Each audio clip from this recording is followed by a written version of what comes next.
পাকিস্তান, তুর্কি আর সৌদি আরব তিনটা মুসলিম প্রধান শক্তিধর দেশ একসাথে হাত মেলালো একটা প্রতিরক্ষা চুক্তিতে। একে বলা হচ্ছে মিনি নেটো। আর ভারতের জন্য এই চুক্তির মানেটা কি? আজকে এক্সপ্লোর উইথ মইনাকে বিশেষ করবে এই বিষয়ে আমরা বিস্তারিতভাবে জানব। ভিডিও শেষ প্রান্ত পর্যন্ত থাকবেন, অনেক নতুন তথ্য জানতে পারবেন। 2026 সালের 7 আগস্ট সৌদি আরবের মক্কায় স্বাক্ষরিত হয় মক্কা জয়েন্ট ডিফেন্স এগ্রিমেন্ট। স্বাক্ষর করেন সৌদি ক্রাউন প্রিন্স মোহাম্মদ বিন সালমান, তুর্কির প্রেসিডেন্ট এরদোয়ান আর পাকিস্তানের প্রধানমন্ত্রী শাহবাজ শরীফ। এই চুক্তি মূলত পাকিস্তান আর সৌদি আরবের মধ্যে আগে থেকে থাকা একটা চুক্তির উপর ভিত্তি করে গড়ে তোলা হয়েছে। এই চুক্তির কেন্দ্রীয় শর্তটা একেবারে নেটোর আর্টিকেল 5 এর মতো।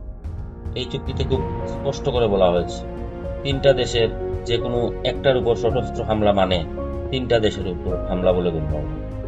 অর্থাৎ একটা দেশ আক্রান্ত হলে বাকি দুটি দেশ সামরিকভাবে পাশে দাঁড়াতে বাধ্য থাকবে। এই চুক্তি অনুযায়ী তিনটা দেশের শক্তি একদম আলাদা আলাদা। তুর্কি রয়েছে নেটোর দ্বিতীয় বৃহত্তম সামরিক বাহিনী। সৌদি আরবের বিশ্বের বৃহত্তম তেল রপ্তানিকারক দেশ। আর পাকিস্তান একমাত্র মুসলিম দেশ যার হাতে আছে পারমাণবিক অস্ত্র। বিশ্লেষকদের মতে তুরস্ক প্রতিরক্ষা শিল্প দক্ষতার জন্য খ্যাত, সৌদির আর্থিক শক্তি আর পাকিস্তানের সামরিক অভিজ্ঞতা এবং কৌশলগত প্রতিরোধ ক্ষমতা, এই তিনটি একসাথে মিলিয়ে এই জোটটিকে করে তুলেছে অত্যন্ত শক্তিশালী। এই বছর ইরান সমর্থিত বাহিনীর হাত থেকে সৌদি আরব বারবার হামলার মুখে পড়েছে। আর ইরান যুদ্ধ যে কোনো সময় আবার শুরু হয়ে যেতে পারে বলে আশঙ্কা করা হচ্ছে। মার্কিন নিরাপত্তা নিশ্চয়তার উপর ভরসা কমে যাওয়ায় এই তিন দেশ নিজেদের মধ্যেই একটা বিকল্প নিরাপত্তা বলে তৈরি করার সিদ্ধান্ত নিয়েছে। ভারতের জন্য সবচেয়ে বড় প্রশ্ন হলো এই চুক্তি কি পাকিস্তানের পারমাণবিক ছত্রছায়া সৌদি আরব পর্যন্ত বাড়িয়ে দিতে পারবে? এই প্রশ্নের সরাসরি জবাবে এক সৌদি কর্মকর্তা বলেছেন এটি একটি সামগ্রিক প্রতিরক্ষা চুক্তি যা সব ধরনের সামরিক উপায়কে নিজের মধ্যে অন্তর্ভুক্ত করে।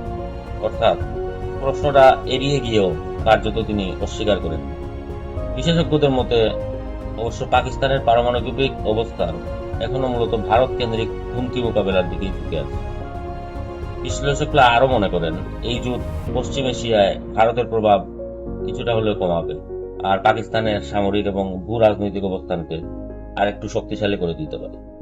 ভারতের এতদিনের কূটনৈতিক ভরসা ছিল সৌদি আরব আর ইউনাইটেড আরব এমিরেটস এর সাথে দ্বিপাক্ষিক সুসম্পর্ক, কিন্তু এখন সৌদি আরব নিজেই পাকিস্তানের সাথে প্রাতিষ্ঠানিক প্রতিরক্ষা বন্ধনে জড়িয়ে গেছে। এটাই আসল কূটনৈতিক পাপ, যেখানে ভারতকে এখন নতুন করে ভারসাম্য খুঁজতে হবে। ভারতের পররাষ্ট্র মন্ত্রকের মুখপাত্র রণধীর জয়সওয়াল জানিয়েছেন এই চুক্তির প্রভাব ভারতের জাতীয় নিরাপত্তা এবং আঞ্চলিক স্থিতিশীলতার উপর কিভাবে পড়বে তা খতিয়ে দেখা হবে। একই সাথে চুক্তি স্বাক্ষরের পরপরই আমেরিকা ইসরায়েলের পক্ষ থেকে মোদির সাথে ফোনে কথা হয়েছে, যা ইঙ্গিত দেয় ভারতের মিত্ররাও এই চুক্তির দিকে খুব সতর্ক নজর রাখছে।